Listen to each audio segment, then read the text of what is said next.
Weapons is directed by Zach Kreger and is currently playing in theaters. Now, first off, I'm going to say this right now. This is actually worth watching for sure, okay? But I do have thoughts. I don't know, I'm talking all weird. Anyways, though, so this story is about these kids who wake up at 2:17 a.m., approximately at 2:17 a.m., and go running like they're fucking from Naruto or something, dude, into the night and go missing. The crazy part is all the missing kids were in one class, and only one kid was actually left. So all the parents are blaming the teacher and calling her names, vandalizing her car, writing witch art and whatnot, you know, but the truth of the matter is, nobody knows what happened or why these kids decided to leave home and all at the same time, and maybe they're going to watch Naruto or something. Who knows? Only time will tell if they ever get answers, as well as find their kids and whatnot, right? So first off, though, look, I'll say this. I enjoyed the movie for the most part. So Zach Gregors himself, though, this is the same guy, same dude who directed Barbarian. And that was one of those sleeper hit movies from a couple years ago that had a great twist in it and everything, dude, that nobody saw coming. Thing is, he tried to do the same thing in this movie and nearly crash landed the plane. The biggest issue was there was just too much exposition, honestly, though. The format of the movie, the way the movie was kind of like sectioned off was it's 5 different people's perspectives in the aftermath of the kids go missing, right? And it's basically their stories, and they all come together and whatnot, you know, towards the end and whatnot to, you know, kind of bring everything together. The problem is with this is it becomes a bit cumbersome and a bit like redundant. The entire middle act just relies on it, and the movie becomes a slow burn and turn, honestly, though. I wish they had gone in a different direction because the element of surprise wasn't as good as it was in Barbarian. I mean, the reveal was good, but getting there was a bit of a trek. I did enjoy, what they did with the characters and whatnot in the movie, though. I mean, like Julia Garner, who plays the teacher, was definitely a good teacher, but she's not without her flaws, and they get exposed as the movie goes along. And you got Josh Brolin, who's one of the parents, who becomes obsessed over his missing son, and it causes a rift between him and his wife and whatnot.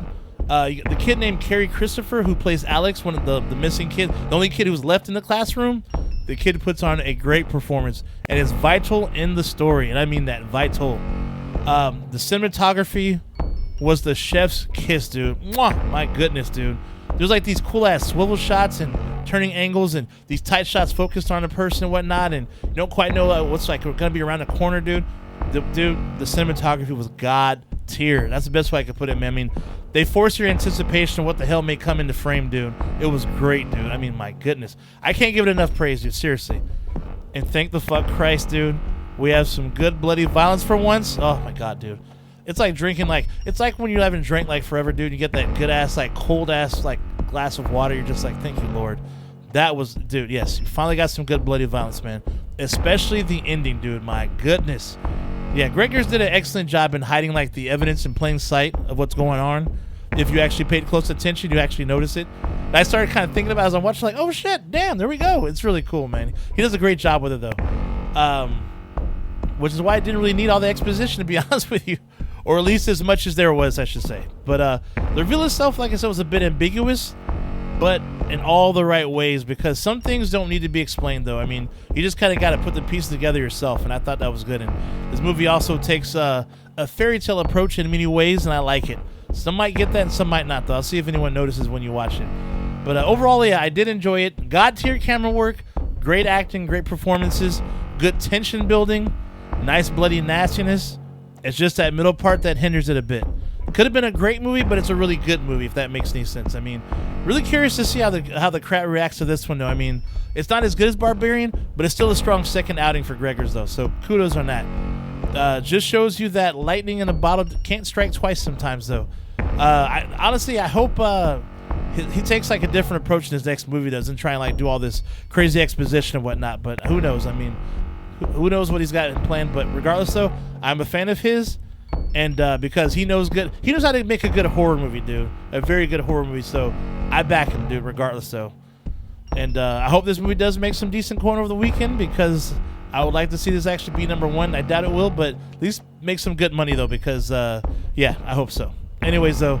Oh, as a matter of fact, though, so my actual recommendation will be watch Barbarian. Make it a double feature, dude. So you can kind of do a comparison between both films, though, because Barbarian is awesome if you haven't already seen it. But yeah, I would say watch Weapons first if you have the time, and then watch Barbarian at home.